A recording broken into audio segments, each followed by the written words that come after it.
Yo creo que nomás sacaron como 6 con vida, el resto murieron. Un amigo, el dueño de la panadería. Es muy duro porque vivían al lado de nosotros y pues son 13 años de amistad viéndolos y que los hayan sacado muertos, hinchados, podridos, es muy duro ver eso. Y mi niño de 7 años, pues él ayer lloraba mucho porque él decía que no quería ver más eso. Pero es imposible no verlo. Huele a mortecina porque ya hoy son 4 días del terremoto.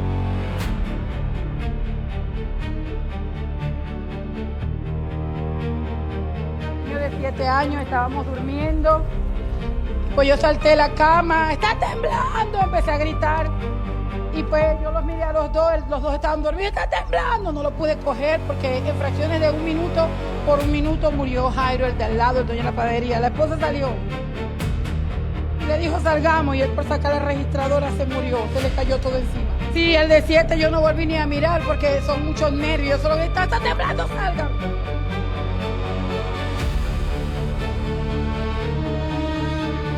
Llegamos que salimos en 2 minutos del tercer piso.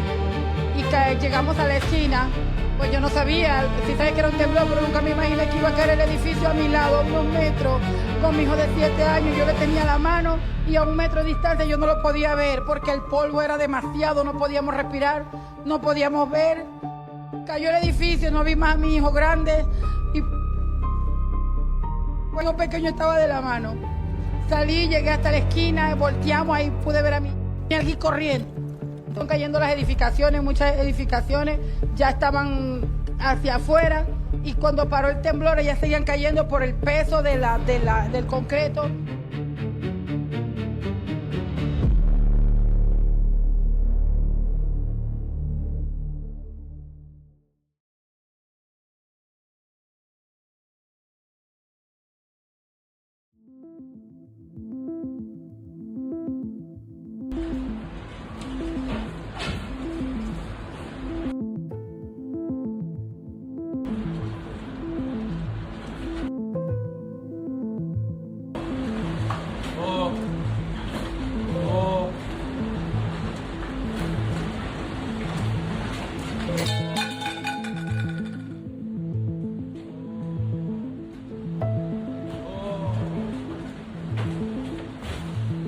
On the morning of August 10th, when the ground began to shake in western Colombia,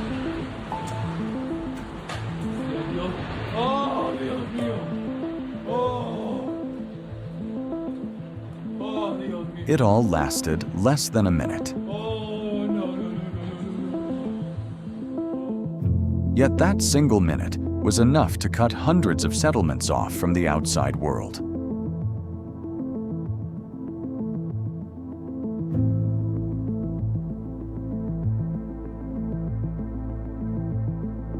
Exactly 5 days later, on the other side of the planet, another massive 7.7 magnitude tremor struck off the coast of Indonesia and Peru, which was shaken by a 6.7 magnitude earthquake on August 20th. 2 massive earthquakes occurring in such close succession triggered the same uneasy question in everyone's mind. Is something fundamentally wrong with Earth's crust in 2026?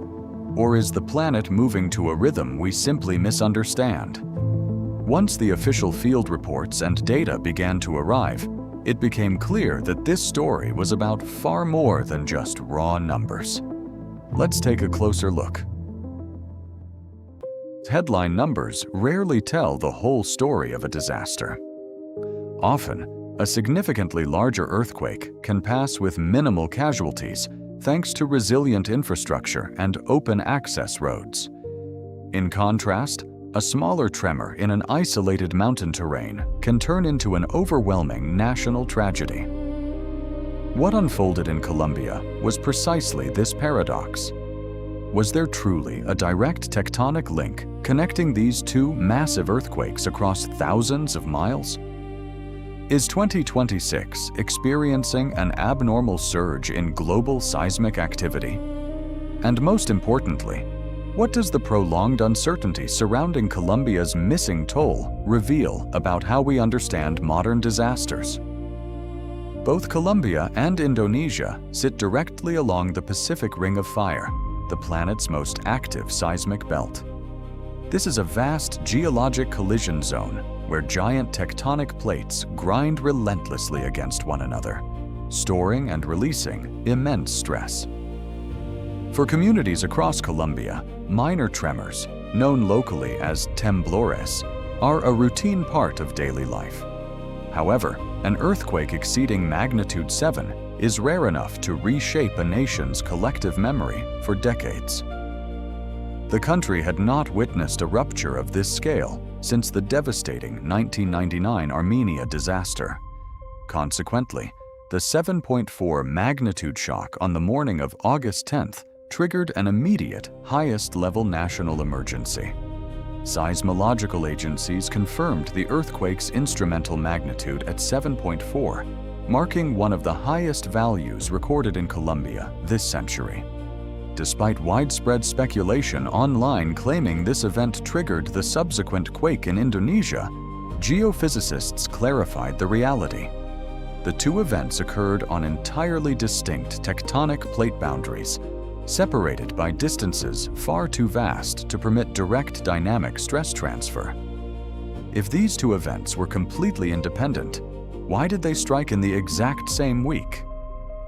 More importantly, why did Colombia's 7.4 earthquake and Indonesia's 7.7 earthquake produce entirely different outcomes on the surface? The answer lay buried miles beneath the surface. The epicenter of the Colombian earthquake was located near San Jose del Palmar, a town of roughly 4,800 residents nestled in the rugged mountains of the Choco department, west of Bogotá. Crucially, the hypocenter was recorded at an intermediate depth of approximately 103 kilometers. In seismology, focal depth changes everything. A fault rupture occurring 100 kilometers beneath the surface dissipates its energy across a vast geographic expanse rather than focusing severe ground motion into a tight radius. As a result, the shock waves were felt strongly across Colombia as well as in neighboring Ecuador and Panama, yet peak surface acceleration at the epicenter was far more dispersed than in a shallow event. By contrast, the Indonesian earthquake days later was a very shallow rupture, delivering concentrated energy directly to surface structures. In Colombia, however, the real danger was not merely the shaking itself, but the unforgiving nature of the terrain. Choco is characterized by dense rainforests, steep mountain slopes, and complex river systems, making it one of the most inaccessible regions in Colombia. The earthquake instantly triggered massive landslides that severed primary mountain roads. During the critical first hours, search and rescue personnel could not enter by land. Access was restricted entirely to light aircraft and riverboats. More than 70 aftershocks followed the main shock. While moderate, these continuous tremors threatened already cracked structures and repeatedly halted heavy machinery working to clear blocked mountain passes. With downed telecommunication towers and blocked roads leaving the region in total silence, what was the true human toll by August 21st, 2026? What do the verified figures tell us? As rescue teams finally established access to isolated settlements, the full scale of the disaster emerged. By August 21st, official reports confirmed 319 fatalities, 4,613 injuries, and 260 people still unaccounted for.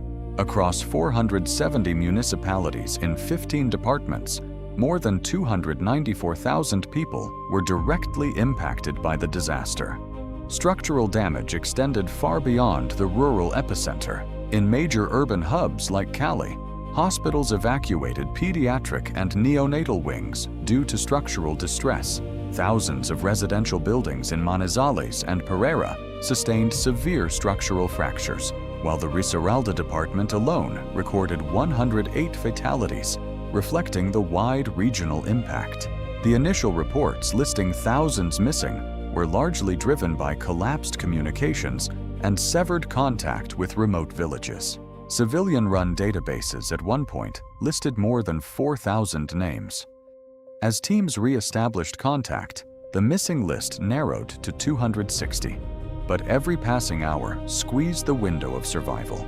During the vital first 72 hours, Colombia deployed the full capacity of its armed forces, police, and civil defense units. The government declared a national disaster and coordinated with international urban search and rescue teams from across the Americas and Europe to deploy specialized field gear. Adding to the logistical strain, heightened ash and gas emissions from the Puracé volcano forced emergency authorities to divide their attention and monitor neighboring communities, compounding the operational challenge. Does this sequence of major earthquakes in 2026 mean our planet has entered an abnormal period of seismic instability? What do historical global records reveal? Global seismological records demonstrate that Earth experiences an average of 15 to 20 earthquakes of magnitude 7 or greater every single year. Statistically, 1 to 2 massive tremors per month is standard planetary baseline behavior. The seismic activity recorded in 2026 remains well within this long-term historical norm. What has fundamentally changed is not the Earth's geology, but the speed of global communication. With smartphones, instant seismic notification apps, and real-time social feeds, an earthquake occurring in the most remote valley is delivered to our screens within seconds. What used to remain a localized report is now perceived as an immediate global crisis. Yet behind this information surge lies a stark reality. The planet is not shaking more frequently, but as population density increases and critical infrastructure in remote regions remains fragile, identical tremors produce far greater human consequences.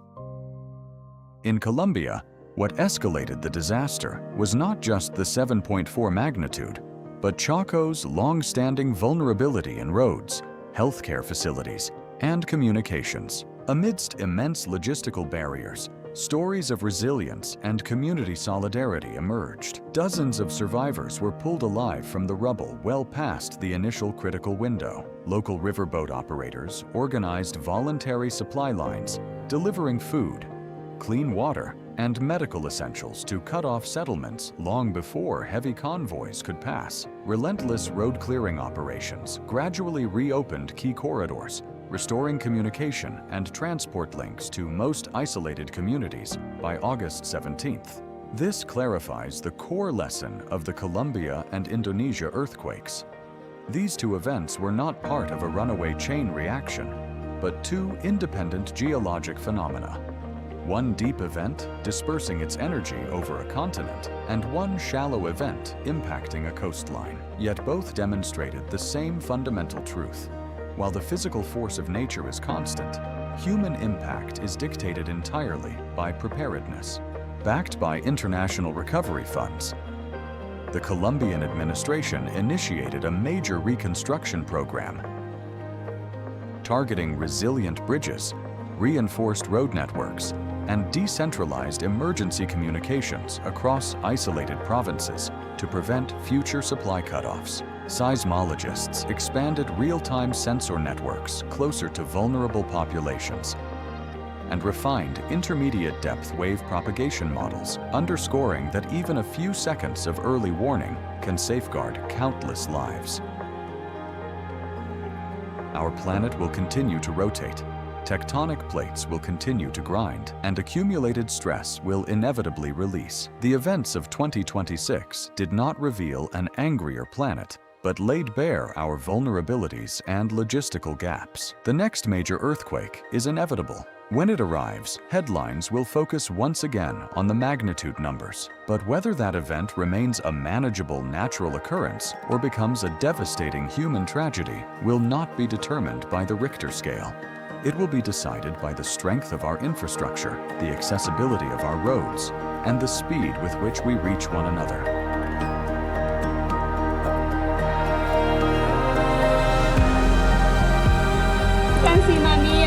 Dramatic new video showing the moment rescuers found that woman alive in the flattened ruins of an apartment building in Cali, Colombia. Casi nada, ¿vale?